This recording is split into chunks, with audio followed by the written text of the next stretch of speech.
Sweet endgame strategies. Let's go.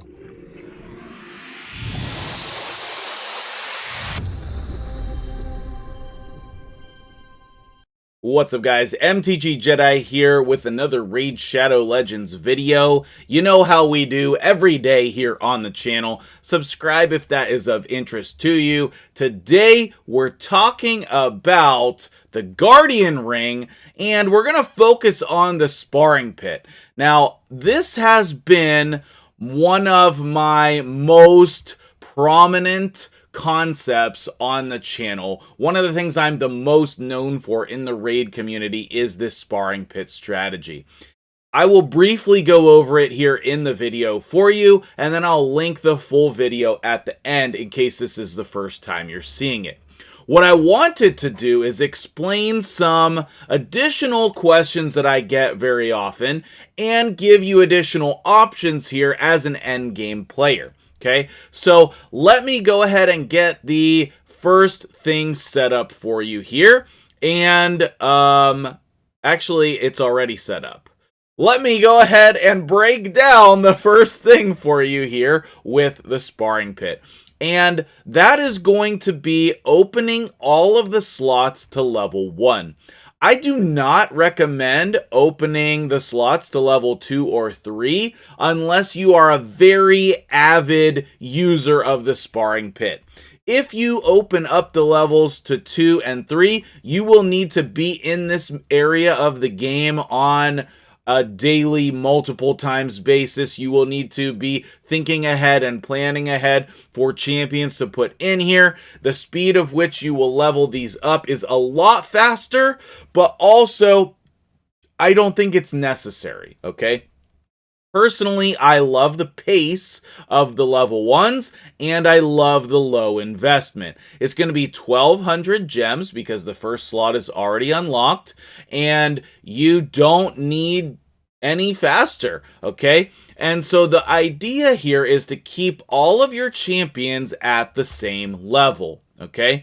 And typically what you want to do here is you want 4-star champions in here like these Cold Hearts. 4-star, right around level 17 or so, and then those will turn into your 5-star food. Like these epics that I have up here right now, these are all 5-star food, except for a couple that I'm actually leveling up. And I know that a lot of you would be using rares, commons, uncommons in these spots, but some of you will also be using epics, and that's fine. But that is the concept of the normal Sparring Pit strategy that I have championed and provided to the community, okay? What I want to give you today are some other options, okay? And I love this as an endgame player where I'm leveling up champions that I'm not ready to use right away, but that I want leveled up for specific things or unspecific things. I just want a copy of them leveled up, okay? This guy is a great example. What is his name even? I forget. It is a champion that I have always wanted to max out, and I did so during this past champion training event. Okay, now, apparently I don't have any of these champions leveled up on my account, and so I did that with this last event. Now, this is going to take a significant amount of time to get them from level 40 to level 60. So if you are early or mid-game and you need the food to level champions up, you should be putting 4-star champions here. If you're an endgame player who's just leveling up champions and you want to get the most out of your Sparring Pit, then I suggest putting 5 6-star champions in here, and then it will take you about a month to level them up to 60. Okay, another option is prepping your 5-stars. Okay, let's say that my next 6 stars are going to be 1, 2, 3, 4, 5. Like these 5 champions here. They're not, okay? Raphmatab, Skrank, the new High Elf chick who's decent, Luthia, and Juliana. Let's say those are going to be my next 6-star champions, what I can do is put them to about, level 25 maybe, and then throw them in the sparring pit as long as they're all the same level. Then once they get to level 50, I don't need any of them right away, so once they get to level 50, then I can put them in the queue for 6-starring a champion. And as an endgame player who does not need a lot of chickens, okay, I'm not trying to brag, I just don't need chickens, okay? And if you're in a spot where you have enough chickens to 6-star whoever you want, whenever you want, at any time, then this might be for you as well, okay? Because the goal of the original Sparring Pit strategy was make chickens so you can level up champions. And I do that all the time on my free-to-play account. That's the reason why I have so many chickens. That's the reason why I have so many 6-stars, and it's the reason why I'm making so much progress. So if you're not doing the original strategy yet, you should start, okay? But now you also have another option about your sparring pit, okay? And some of you do this already. Let me know in the comments if you do something different. The most efficient way, no matter what you're going to put in your sparring pit, is to keep them at the same level. That's the number one thing. And then customize that to your account. Okay, now I'm going to briefly talk about the other 4 spots here as an endgame player and what my opinions are on that. I'd love your opinions in the comments below, and if you feel I have earned that like, go ahead and click that button. So, my opinion on the Faction Guardians is that there are very few rare spots that you should fill. Barbarians is one of them, mainly due to War Maiden. But also if you're using the Clown Princess over here as, for secret rooms. I also like the Ogren rares because of Bellower and Gear Grinder. And then next up we have Undead, which I still have in here. Just in case I want to use any of these 3 rares down here, but I don't really utilize it as of this time. Dark Elves is going to be obvious because it has some of the best rares in the game. Big shout out to Judge, one of the most underrated, high-performing rares in the game. I still have Knights Rev in here because of Renegade, but also my favorite rare in the game, which is obviously Guardian.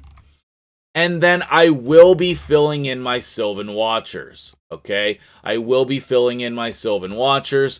I think Sylvan Watchers has some of the best rares in the game now, and I want to start leveling them up and using them for different videos and content.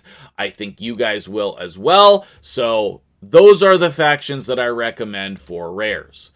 I recommend every faction for epics, and you'll see that I have all of my epics filled in. Now, when you're going to fill in your epics, start with duplicates of champions you have 6-starred, okay? Like, I need to put my Cryodan in here. I need to take Cormac out. He's a pile of garbage. And I will be leveling up Kellen. He's amazing.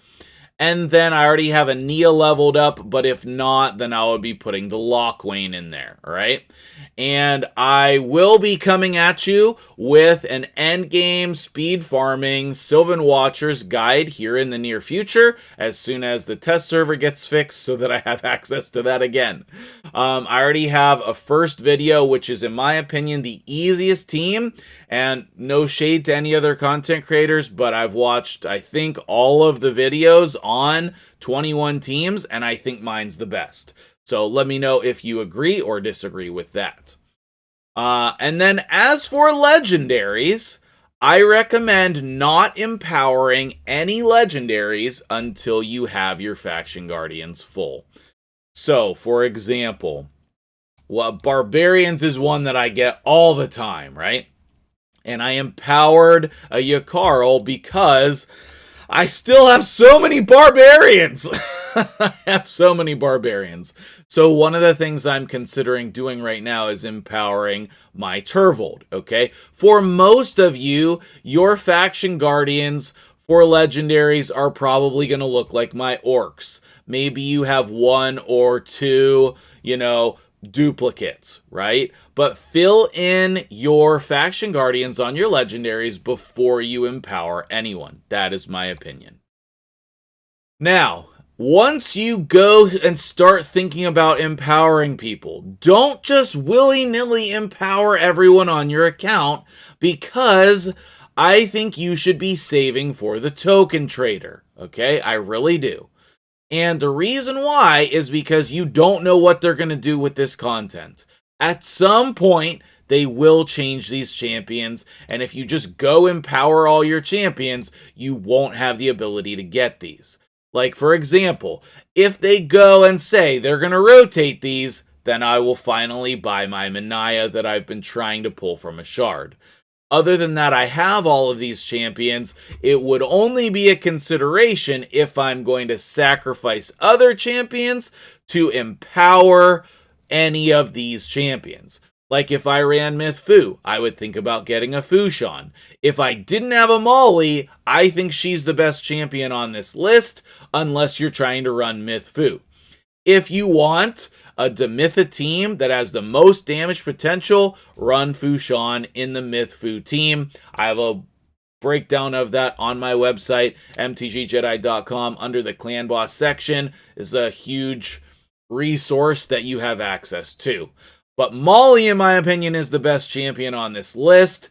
I still use her in a million different ways. Now she's great in Hydra as well. So her stock just keeps going up and up and up. She is ridiculously good. I highly recommend a copy of Molly for you. All right. So that is a brief overview of all of the different parts of the Guardian Ring, with a focus on my special favorite part, which is the Guardian Ring for endgame players. Let me know what you think in the comments below. If you appreciated this, hit the like button. And make sure that you're subscribed, because I spit words of wisdom all the time, and I feature people's accounts on the channel. We do all kinds of stuff. Make sure you're joining us live on Tuesday mornings for Takeover Tuesdays. I think this upcoming Tuesday, which will be the 18th of July, it will not be in the morning, but it will be later in the day. So we'll have like an evening stream, probably around 3 or 4 p.m. EST on YouTube right here. So make sure you're joining us for Takeover Tuesdays, where I hop on people's accounts, do takeovers, and let me know if you need one as well. Thank you for watching. Have a great day, and I'll see you guys in the next video.